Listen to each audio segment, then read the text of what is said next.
Welcome to Agility Lab. My name is Morten Elvang, and some of you have been here a few times, so you know that we are having sort of a mini odyssey where we are looking at the state of Agile across the Danish landscape.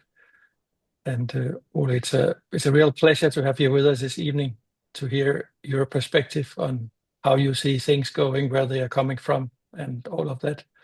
So we are really looking forward to hear your story. Welcome. Thank you. Thanks for having me, Morten. Is that your welcome? It is. Okay, good. All righty.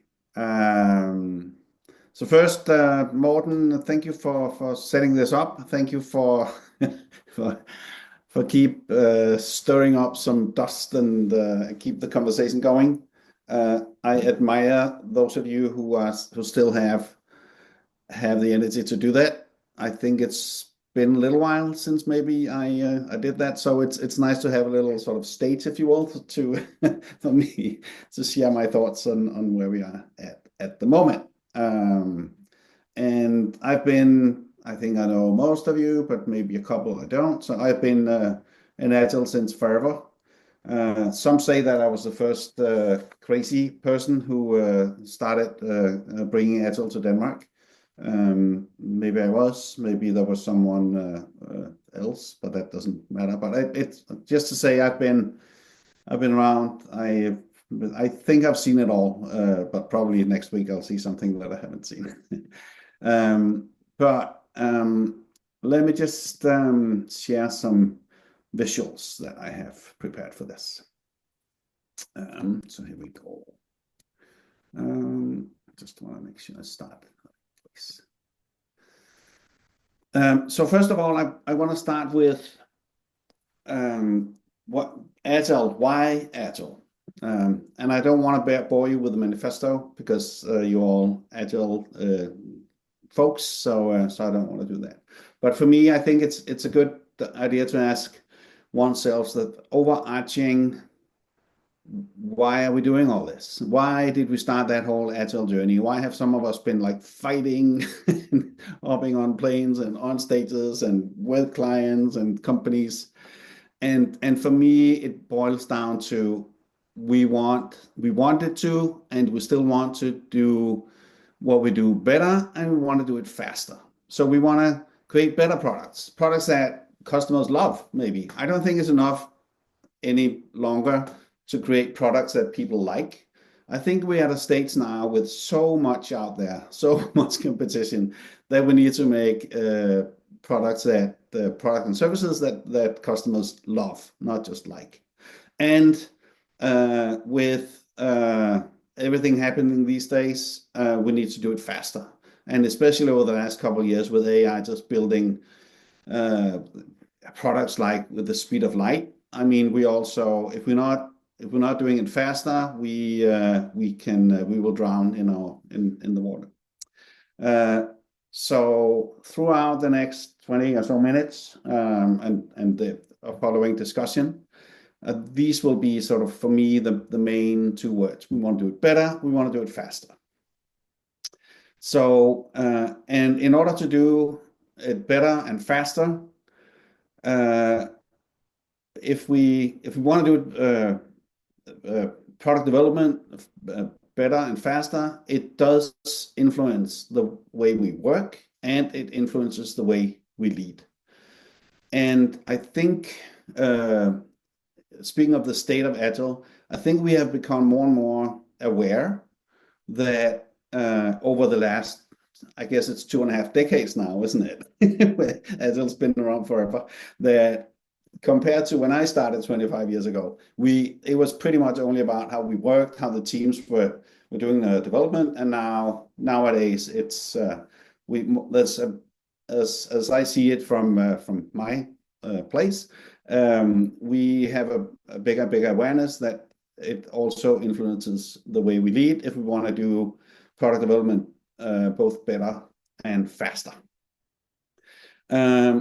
So where are we these days? These are two different perspectives. you could say that we are done. I mean, many Agile folks have a hard time these days. I mean, Scrum Agile coaches are being fired. I mean, it's not like a person, now we're done with you, or you're not performing. I see companies where like they take 20 people out with you, Agile coaches, we don't want to listen to anymore. Um, and I think those of you that I've been talking to sort of see the same way, that we are not on the rise with Agile. It's the opposite. And one way of looking at it is, it's because we're done. There's no need for this anymore. And when I say this to people around me, they're like, no, no, no, no, no, we're not done. But I think that maybe some companies have a perception that we're done after 25 years. And I sometimes think back to when I was learning sort of software engineering and skills, and I guess we called it programming back in the day. If there was something else we needed to figure out, structured programming and relational databases and stuff, we read a book and we took some training classes, and then we talked about it, and then we challenged each other, and then I mean, I never had a waterfall coach. I mean, that didn't exist.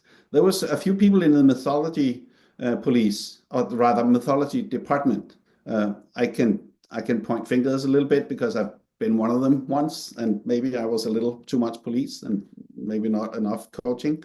But it wasn't like every team or every department or every program had a coach. So in a way, you could say that if that thinking is still with us, that when we need to learn something, we learn it and then we're done. Then in many companies, many people I talk to are like, it's good, we're done. So that's one way of looking at it. Another way of looking at it is the right perspective here, that we're not maybe done, but it's good enough. And by the way, we are way too much. Us Agilists, we are way too much. Come on, we don't want to listen to all that mumbo jumbo anymore. And I have a few, 3 stories here that I want to share with you guys that maybe we can learn something from. A while ago, right after I bought my electric Volvo, so electric car, I thought, what do I want to, my next project in as a consultant, what do I want to work with? And I thought, oh, maybe something in the energy sector would make sense for me and for my car and for the planet. So I found a company in the energy sector in Denmark that I thought would be fun to work with, in Jutland. And I'm in Roskilde, so it's like 2-hour drive away.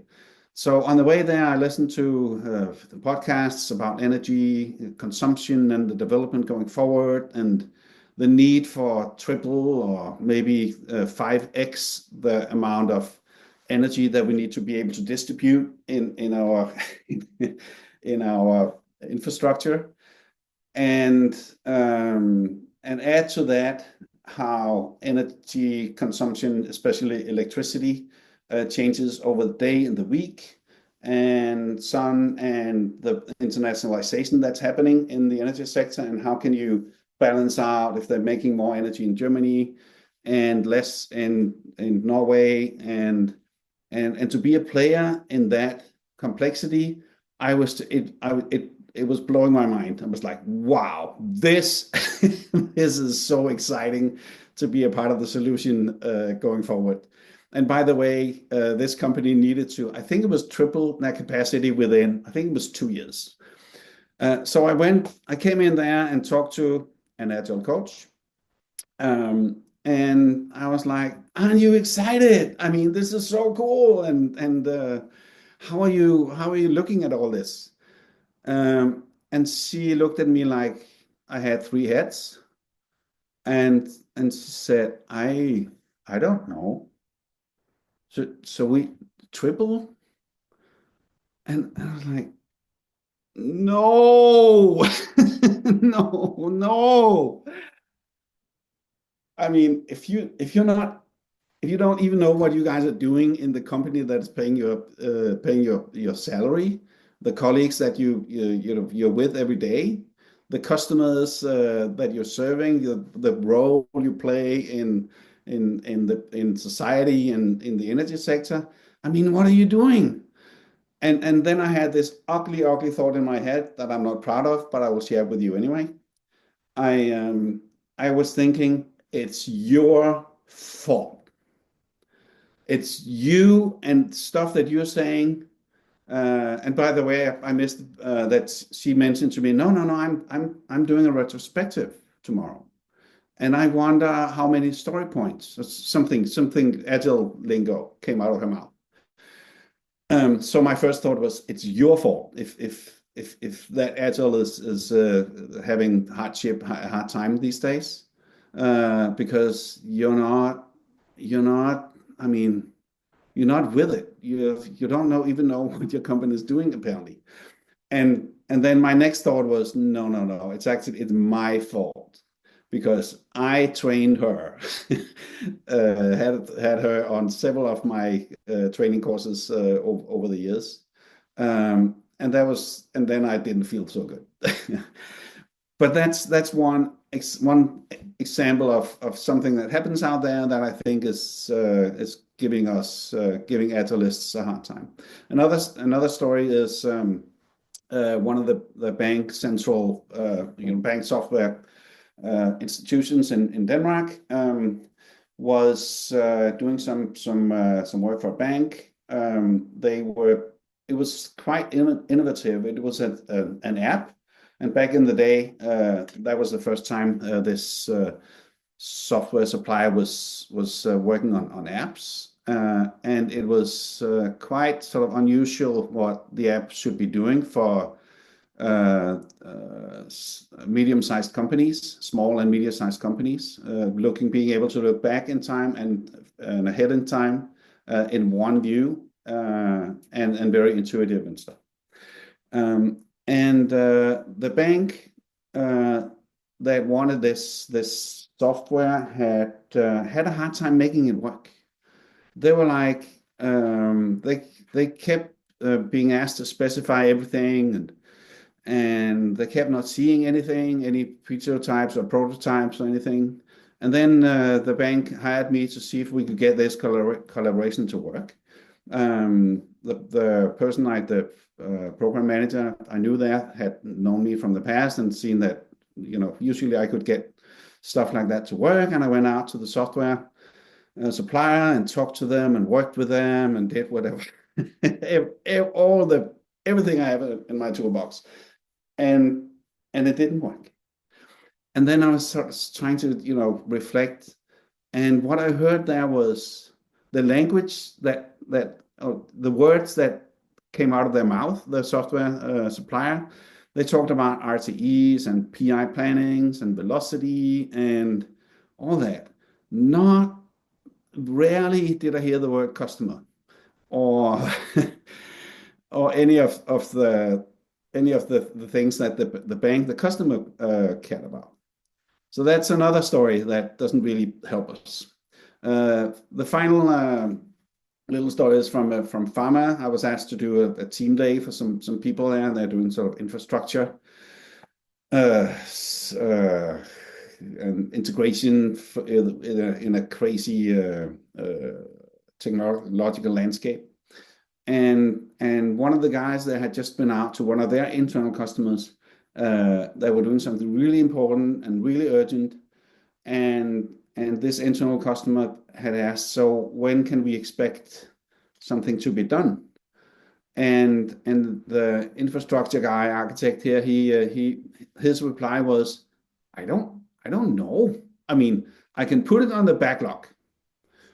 And then the internal customer said, okay, so thank you. That was not my question. I'm asking, when can we expect anything back from you? And the question or the answer became even more like rough, like I told you I will put it on the backlog, and then I'll let you know when we get to it. So those stories, folks, do not help us. They do, and there are many, many positive stories. But now, in the state of Agile, when Morten and other good people are bringing that up, I don't think it's because we're flying. I think it's and having a crazy success. I think it's because we feel some pain, some issues that we need to address. It will become a little more optimistic in a few minutes here. Anyway, so we're the guys. Some of us are the guys to the right, and we think we are. I mean, this is the best since sliced bread, right? Story points. Oh, we're doing relative estimation, so we can do story points, and that'll save us from being bad at planning and estimating because blah blah blah. And we're doing retrospectives, Brown velocity, PI planning. And by the way, I'm the RTE. Did you know that? That was one of the things that the bank software supplier kept. One of the people I had a lot to do with was the RTE, and she kept saying RTE like in every other sentence. So maybe this is how we the royal we as Agileists are thinking that this is what's happening, and I'm pretty sure I'm actually 100% sure that this is how it's seen from the other side. And they understand the words because we have forced them if we've done the whole safe thing where the whole safe change snake there. You need to train everyone. So we have been pulling them through all the training. So we're trying to teach them all the words. But actually, what they hear is blah blah blah blah blah blah blah blah blah blah, and also I know because I've heard that from many of our customers, if you will, Agile folks customers, that they feel like they're up against the wall, which is a little sad.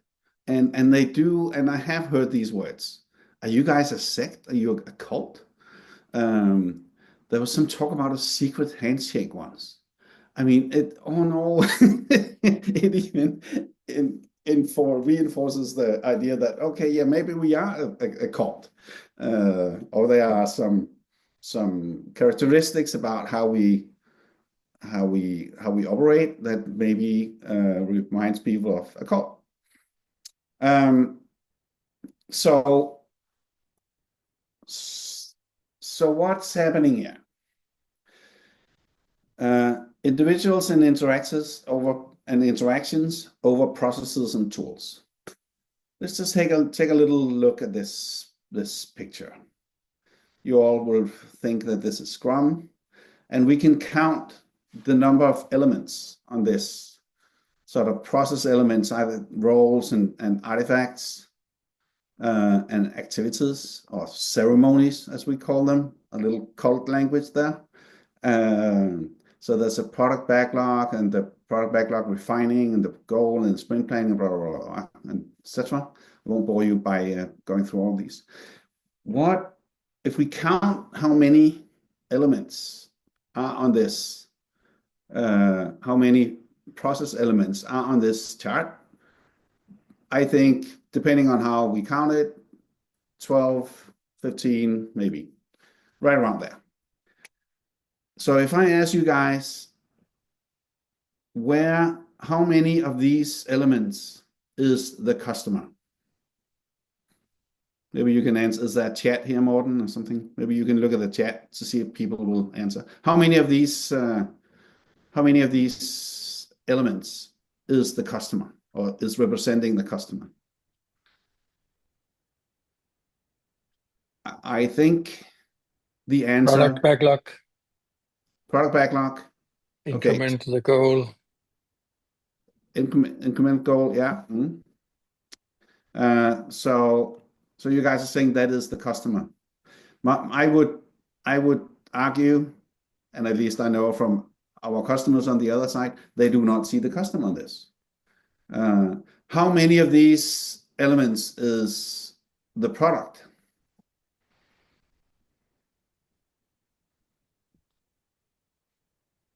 Someone said PO2, but not to the last question.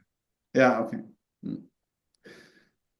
So Product backlog I doesn't would really argue increment. I would argue that we cannot see the customer here.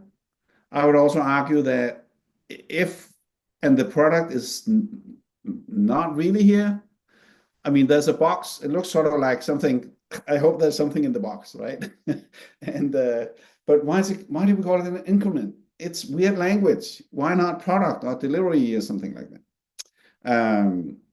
Anyway, so I have a feeling. So when I had that ugly thought in my head that it's your fault, and then I thought it's my fault. This we say in order to become better and faster at making products, that we value individuals and interactions over processes and tools, and yet this is what we preach. This is what I've been preaching and working with, not so much over the last 10 years, but definitely in my early Agile days. So what does this mean? How can we look at it? One of the things that I have noticed and try to not get too close to is that there's a lot of discussion about is project management better than Agile? Agilists will argue with project managers or program managers, and I've been in so many consulting in so many companies where this becomes a discussion, and I always try to get out of that discussion and say I don't think we should. It doesn't bring any value. And when people come with a piece of work and say, is this more suited for project or more suited for Agile? I'm like, I think we should take whatever tools are in each of those toolboxes and use them in the best possible way in order to create a better product and do it faster. And what I've been trying to do with this visual here is to say, I mean, we all swim in the same water. It's all the same water, but the more we get to the right, the more tools, the more nutrition, if you will, is in the water. And nowadays, the product operating model is coming, sort of knocking on the door, big time. Marty Kagan, Teresa Torres, some of those people, you might know some of those names, are coming and saying, no, Agile is stupid. So now we see the same again. And it's just such a waste of energy to have those discussions. What I love is for new people get on the world stage and talk about good ways to become better and faster. And I think the product people are doing that. So I have been jumping in the product operating model space and trying to see what I can learn from that, while still valuing and cherishing and using a lot of the Agile stuff that I've been practicing for so many years. And still, I know how to make a plan. I don't do plans myself anymore because I think it's stupid, because I believe in understanding together and planning together. So I'm facilitating that it happens, but I do know the value of having a plan that looks more than 2 or 4 weeks out into the future. And some Agilists don't like that. But I do like that, because I think I'm taking that tool, if you will, from the project toolbox and applying it. So the state of Agile is we're sort of in between project and product and AI. And in my view, the best we can do now is to take the best from all of these worlds. Keep learning, keep being curious, and stop arguing if one is better than the other. Another way of looking at it is this. So back in the day, Agile came and was quite big. It took a few years, but then every single company that I ever talked to that had anything to do with developing software or products had talked about Agile. And I think Agile is now on the decline, in sense of how many Agile coaches do we need out there? And I believe that some of you probably either you know someone or you are someone who has a harder time to get work as an Agile coach, or even Scrum Masters now. I see companies using fewer and fewer Scrum Masters. And the product operating model, and especially AI, is coming in now and bulldozing how we work.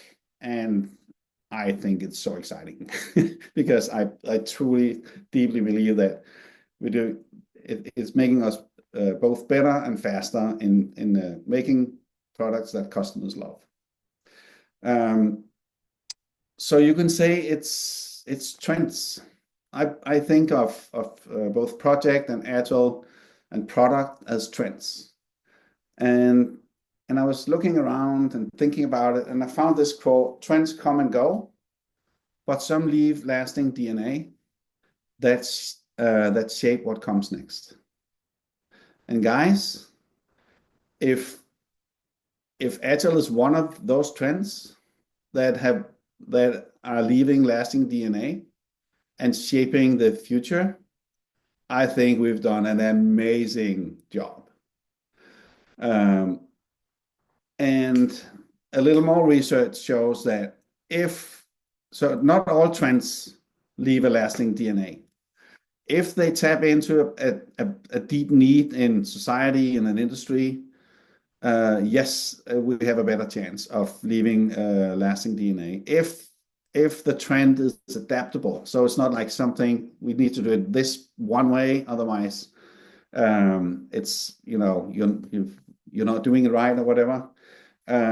If they are adaptable, the trends, then they have a better chance of leaving lasting DNA. If the trend is so strong that some start identifying with it, like I'm an Agilist. Some people call me, I'm trying not so crazy about it, but people call me Agile Ole or Agile Ole or Ole Agile or something. I want to be something else, but maybe that's too late.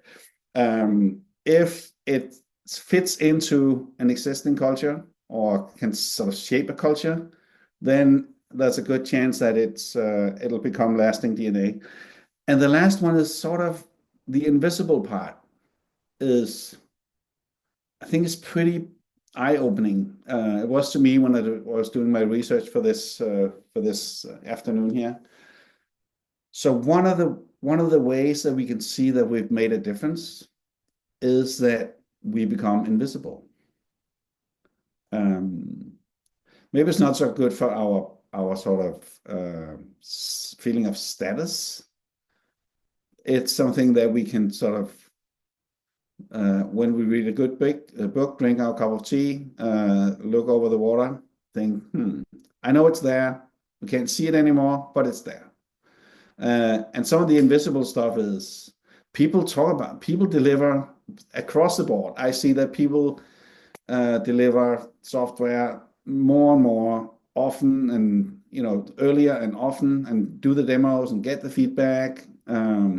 Stand-ups are called so many different things, but the communication have become so much better, at least when I look around me. But people don't talk about it anymore, so therefore it becomes invisible.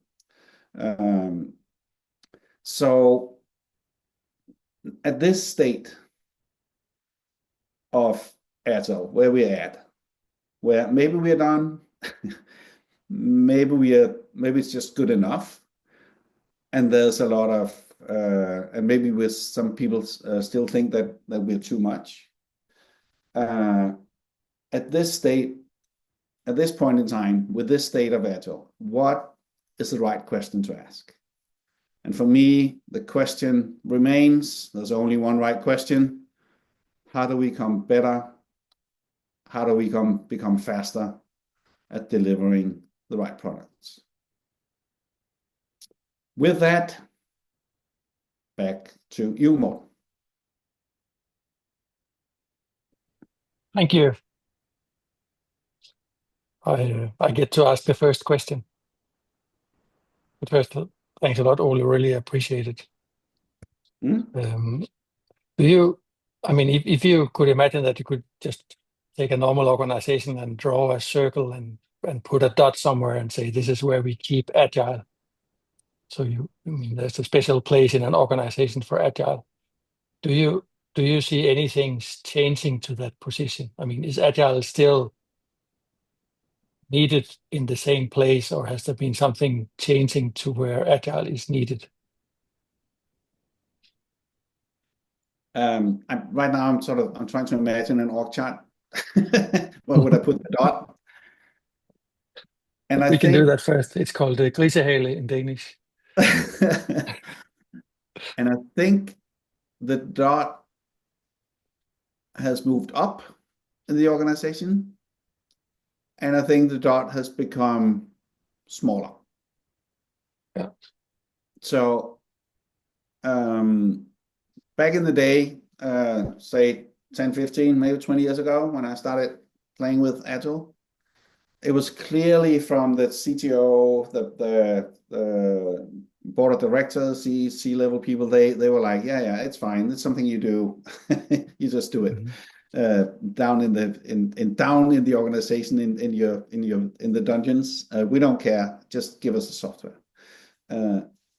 These days, I believe that in the many companies who's caught on and learned and become better and faster at delivering products that our customers love, I think there's an increased awareness higher and higher in the organization. At least that's what Jenny and I in goAgile see, that more and more leaders want to talk to us about this.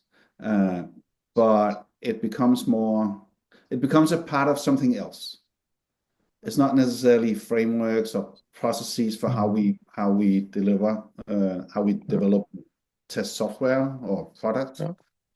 It becomes a part of something else. Okay. Does that answer your question?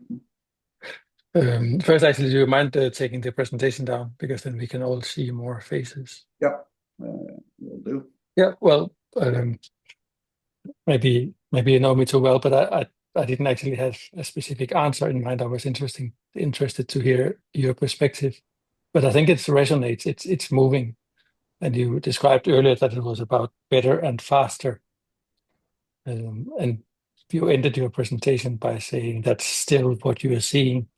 Does that harmonate with it moving somewhere else? Maybe, like you said, it is something else that's important to where it's moving.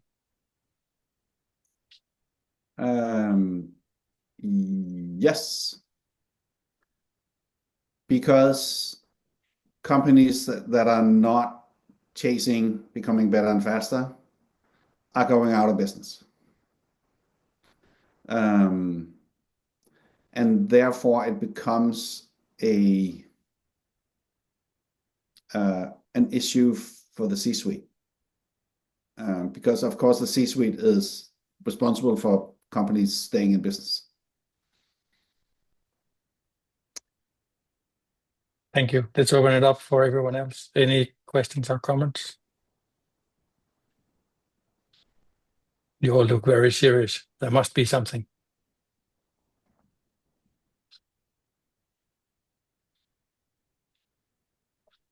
We're mourning our cult.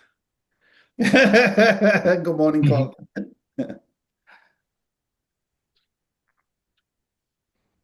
I think Stefan said we are mourning our cult. We are mourning. Yes, we're mourning with the OU. So I would Go ahead, like, Liza. just a comment. It's no secret that I was also a student of Ole, and thank you for that. Thank you. I'm actually very proud of having been and still learn a lot from you, Ole.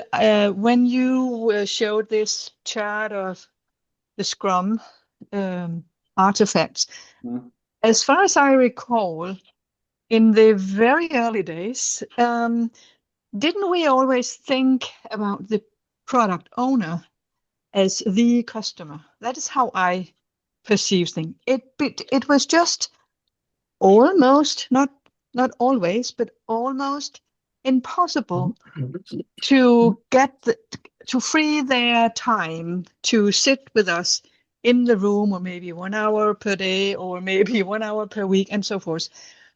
Okay, so you're nodding. That is how I remember it. I actually succeeded a few times having real customers in the room with our team, primarily the developers, and it was so fantastic. And then, and maybe this is a question for you. What happened? Suddenly we had the PO role with a, what would the right stødpude, kind of an in-between person between the customer Buffer. and being Buffer. a buffer.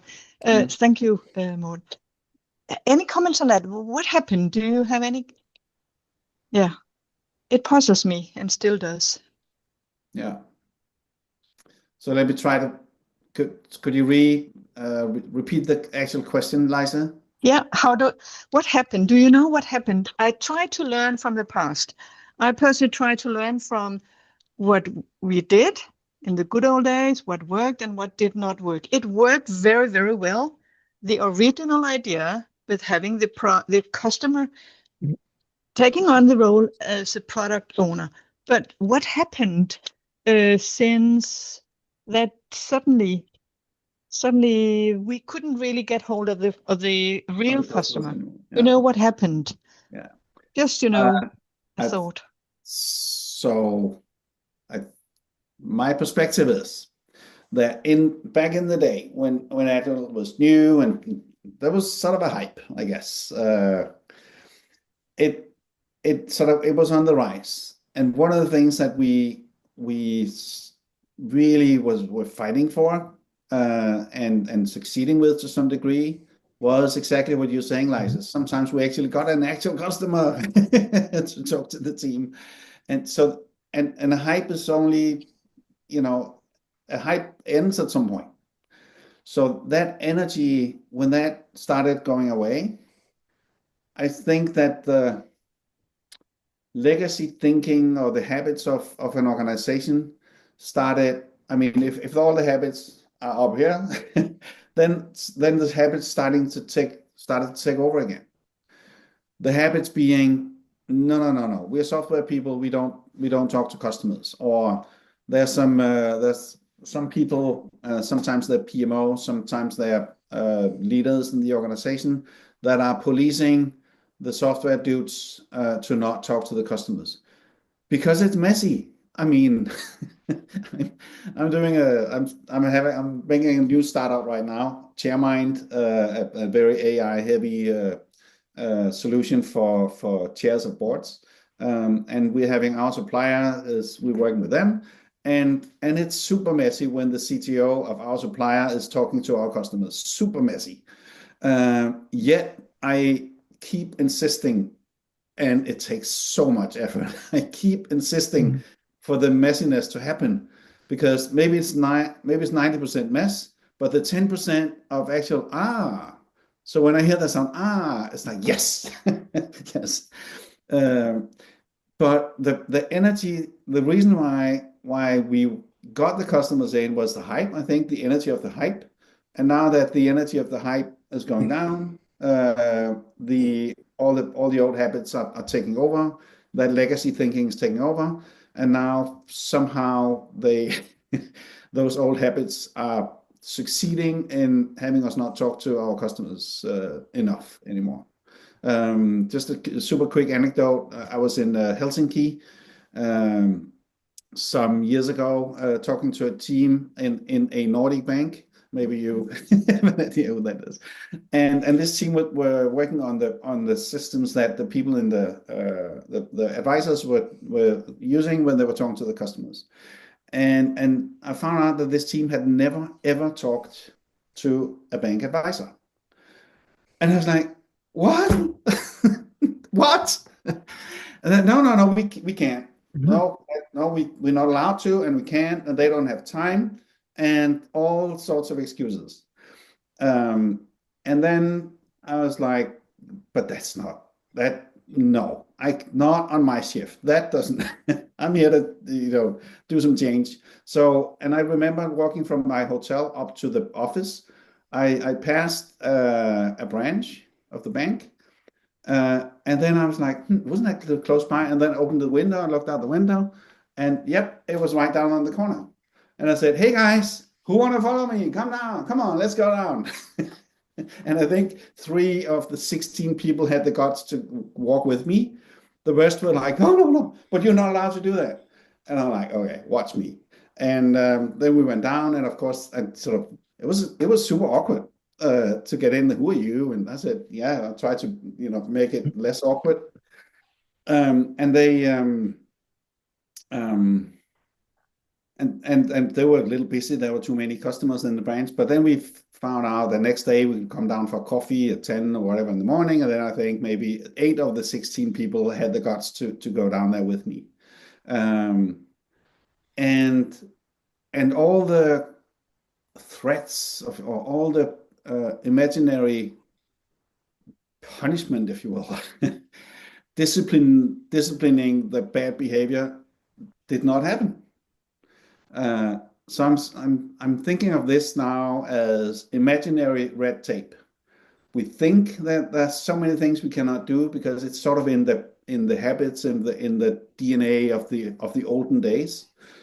But if we try to go through where we think that red tape is, quite often we find out it's not there. It's just something that we think is there. There are tons of experiments with both people and dogs and everything that proves this, but yet we have a hard time insisting. So I'm the guy insisting that we bring the customers close. Sorry, Lisa, that was a little long. Did I answer your question? Okay, thank you.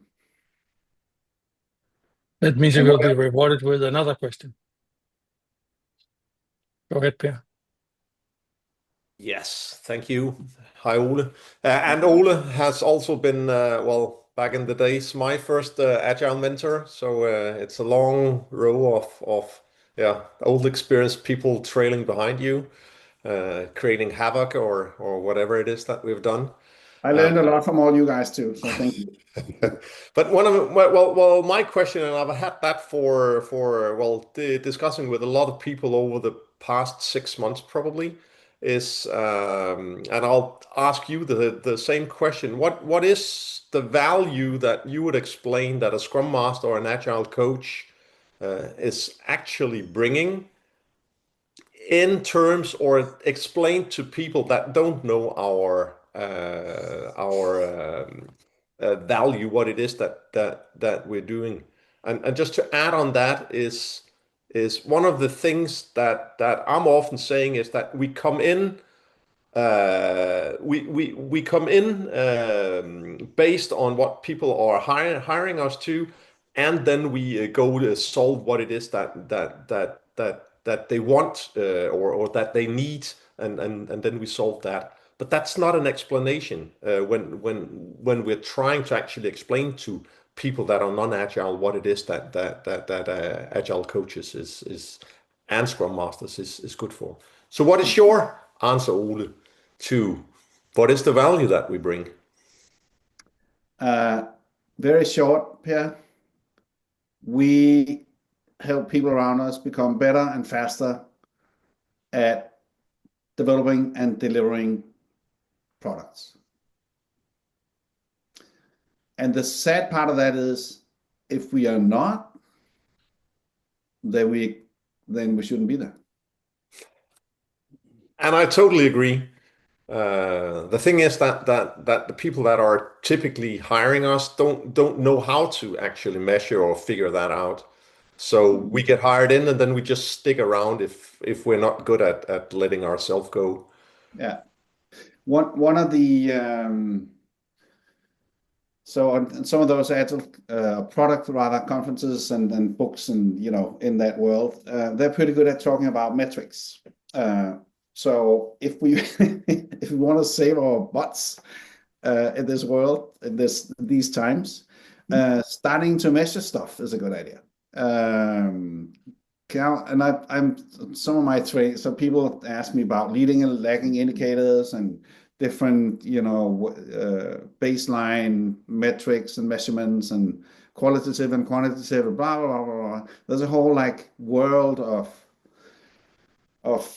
maybe it's a profession by itself to come up with numbers that one can measure on sort of on a how good are we at delivering better and faster.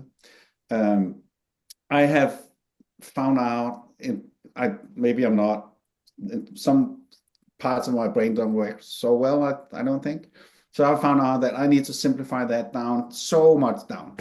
So my advice now is for people, teams, and Scrum Masters and Agile coaches to find something to count it, and report it. Repeat. And if it doesn't make sense, the metrics that you're bringing up to whatever who's ever hiring you or paying your bills, if they don't react to it in a positive way, then you freaking better listen to what they're saying and change what you count and what you share. Yeah. And the thing, what at least is what I'm currently seeing in the market is that we become content or we become lazy. So, just 6 or 12 months ago, where someone was shouting out, "I need an agile coach," and then sourcing came in, and yeah, we found one for you. But the thing is that the wording, or because what we do, I totally see that is a useful skill of bringing people from one place to another, hurting the least. But the thing is that it's like we need to become smarter at describing that in terminology that is not mumbo jumbo and understandable by others. Yeah. And I mean, a somewhat better answer is the Accelerate. Do I have that book right here? I think so. I'll share that with Morten, and of course you have it, Morten. You have all the amazing books. So some people made some research, 3, 4, maybe 5 years ago, and wrote the book Accelerate, and it's like PhDs, and it's very sort of, in my perception, very solid research work. And rather than just for me to say, find something to count it and report it, they're more clever than me. So they suggested to measure. Let's see if I can remember those things. How often, the frequency of your delivery out to customers, the number of errors that you put into production, and I think the most important one is the mean time to recovery. So you could say the cost of delivering often is that we quite often, there's a risk of introducing errors in the system, whether it's a software product or any product. And if we think so if we shy away from delivering often because we're afraid of introducing errors, competition will beat us. They'll eat us for breakfast, because they and especially these days with AI development and vibe coding and all that, someone else will beat us. They'll run faster than us. So that's not an option. But then what is the option? And the whole mean time to recovery is like, how fast can we roll back? I think Amazon has something like half a second or something they can roll back. And by the way, last time I researched that a little bit, I think they deploy, was it 8 times per minute or something? It's just like, what? It's faster now, Ole. It's faster now. Is it? Yeah. So what a shitty place to be. that like every few seconds there's a risk of introducing errors. And that's only that you can only do that if you balance that with the mean time to recovery. So you have a system that is auto detecting those mistakes, and if there's a mistake, it just rolls back to what was there before, your previous version of whatever you have, and then it picks up. So none of our customers find out that there was an issue. So those are some. So the book accelerates. If you want to speak, I don't know, corporate leadership, get people to pay your bills language, I think is a good is a good language, some good metrics. And it's where the door framework comes from.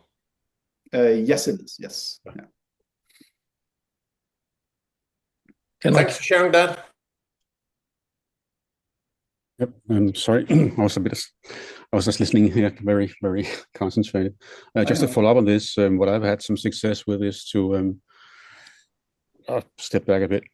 Also been in the game for quite some time.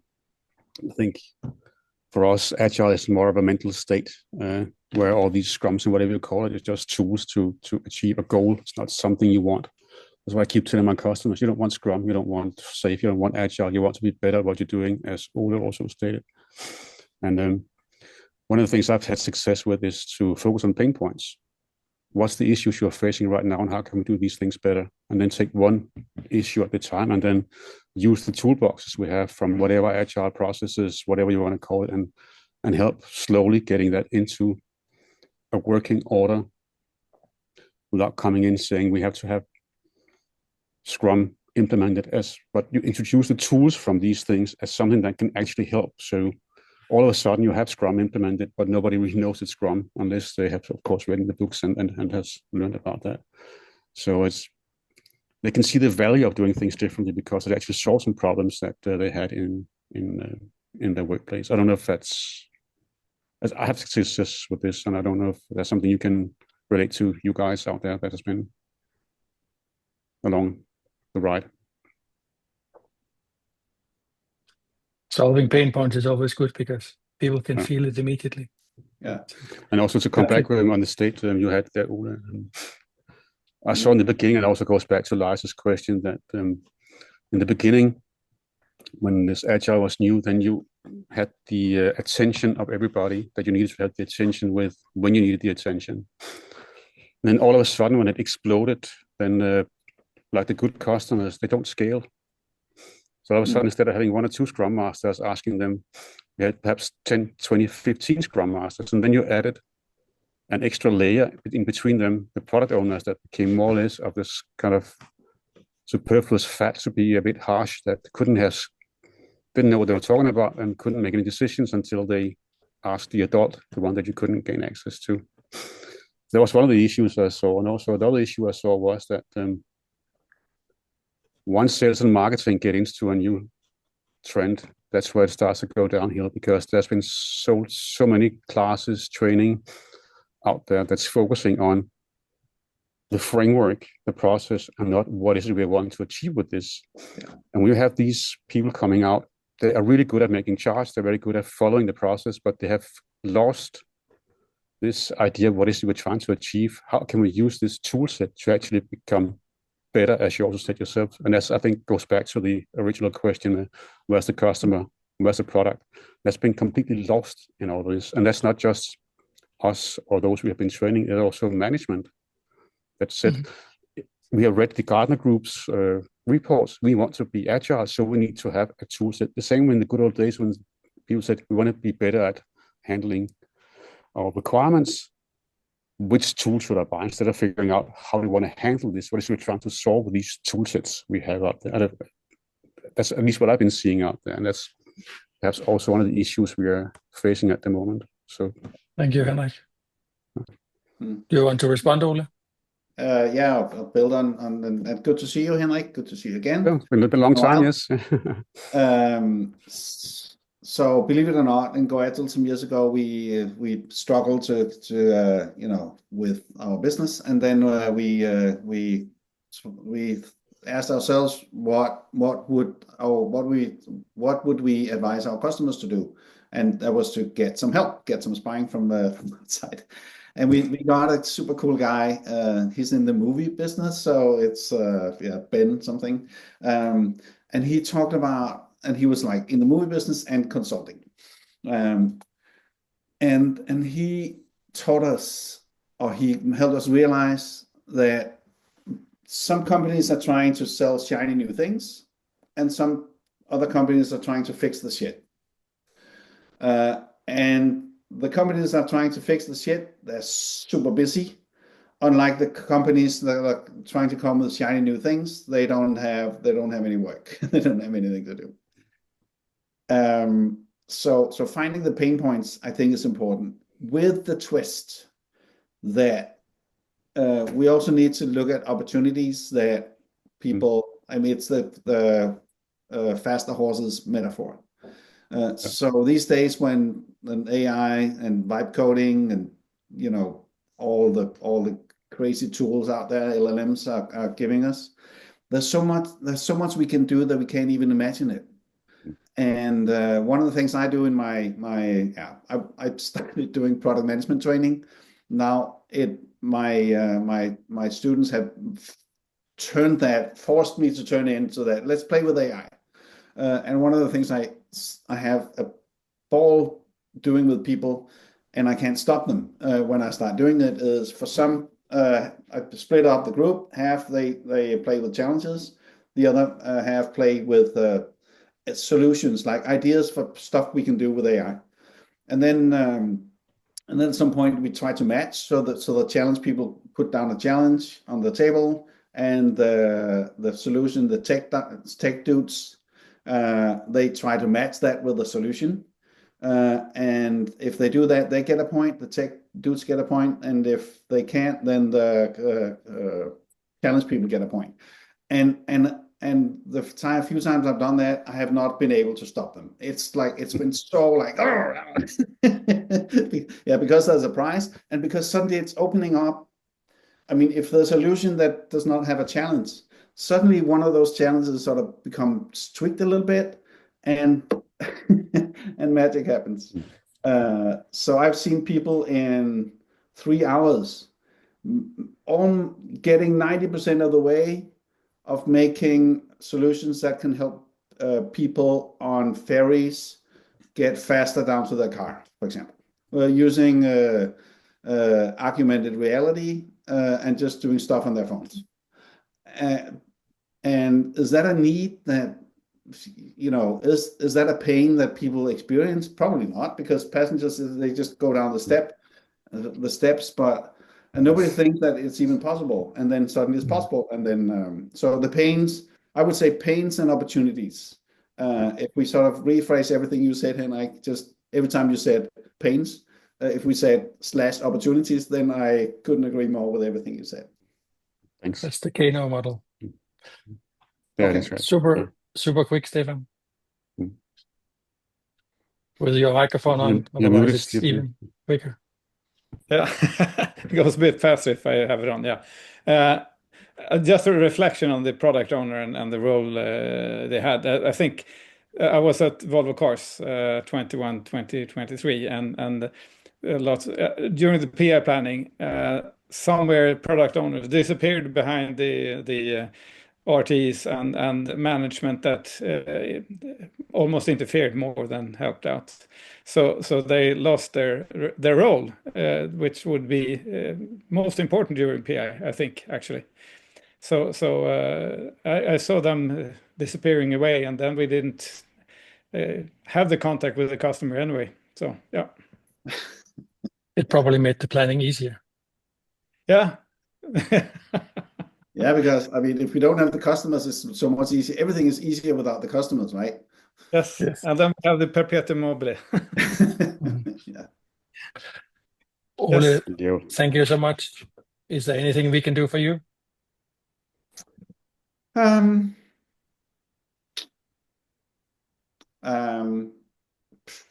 playing with setting up one more of those sort of play dates. I call them now AI play dates, AI safaris, and I love to get that out in the world. I have enough to do, but getting some people around the table for 2 or 3 days and play. So I'm working on a little one page on that, so I can send it your way, Morten, and then if you want, you can share it. But that's it. That's a humble wish. We will do it. So we will share it with Agility Lab when I get it. Sounds good. Thank you. Ole, thank you so much. Really appreciate that you took your time. Yeah, thank And you. thank And you, thanks everybody, again, for Morten, Thank joining in. you. for Yeah. Thank you. catching up. I you. appreciate it. See you around. Thank you. Bye. Bye-bye.